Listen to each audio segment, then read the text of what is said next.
তখন espresso customer রেগে যাবে, মকার কাস্টমার হ্যাপি হয়ে যাবে। আমার কাছে তো ভালো লাগতেছে, চকলেট দিছে, সুইট দিছে, ক্যাফেনও আছে। অ্যারাবিকের ক্যাফেন শুরু হয় 0.97 মিলিগ্রাম থেকে 1.70 মিলিগ্রাম।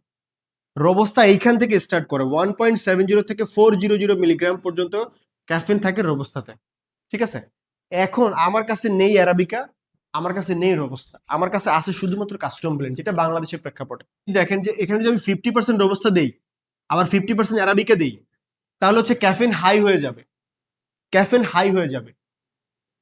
আর যদি আমি 80% অ্যারাবিকা দেই, দেখেন অ্যারাবিকার হাইয়েস্ট ক্যাফেন কত, 1.70। এটার সাথে যদি মাত্র 20% আমি রোবাস্টা অ্যাড করি, তাহলে আমার ক্যাফেনটা একটা লিমিটেশন জায়গায় আসবে 200 মিলিগ্রাম। ইন্টারন্যাশনালি একটা কফিকে পারফেক্ট করতে হলে 200 মিলিগ্রাম দরকার হয়। এটা দিয়েই হচ্ছে আমরা ক্যাফেন কনভার্ট করি। লাইক একটা এসপ্রেসো 30 ml, তাহলে এখানে ক্যাফেন আছে 60 মিলিগ্রাম। একটা ডাবল এসপ্রেসো 60 ml, তাহলে এখানে ক্যাফেন আছে 120 মিলিগ্রাম। এটা হচ্ছে ইন্টারন্যাশনাল স্ট্যান্ডার্ড। আপনি 200 মিলিগ্রাম হাই করতে পারবেন না যদি কাস্টমার ডিমান্ড না থাকে।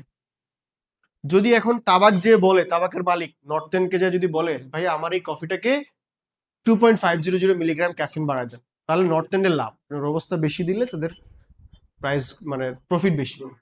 বাট ইন্টারন্যাশনাল নিয়ম হচ্ছে আপনি অ্যারাবিকার সাথে রোবস্তা মিক্স করে এটাকে ব্যালেন্স করতে পারবেন, যেটা দিয়ে আপনি এসপ্রেসো বানাতে পারবেন, আমেরিকানো বানাতে পারবেন, V60 বানাতে পারবেন, লাতে, ক্যাপাচিনো সব বানাতে পারবেন। ক্লিয়ার? যদি এটা 200 300 হয়ে যায়, তখন এসপ্রেসো কাস্টমার রেগে যাবে, মকার কাস্টমার হ্যাপি হয়ে যাবে। আমার কাছে তো ভালো লাগতেছে, চকলেট দিছে, সুইট দিছে, ক্যাফেনও আছে। বাট যে এসপ্রেসো খাবে তো মনে করেন বাড়ির থেকে 2টা গালি দিয়ে চলে যাবে। হ্যাঁ, তার মানে আমাকে ক্যাফেন বাড়াইতে গেলে রোবস্টার দরকার আছে, বাট সেটা 200 মিলিগ্রাম যেন হাই না হয়।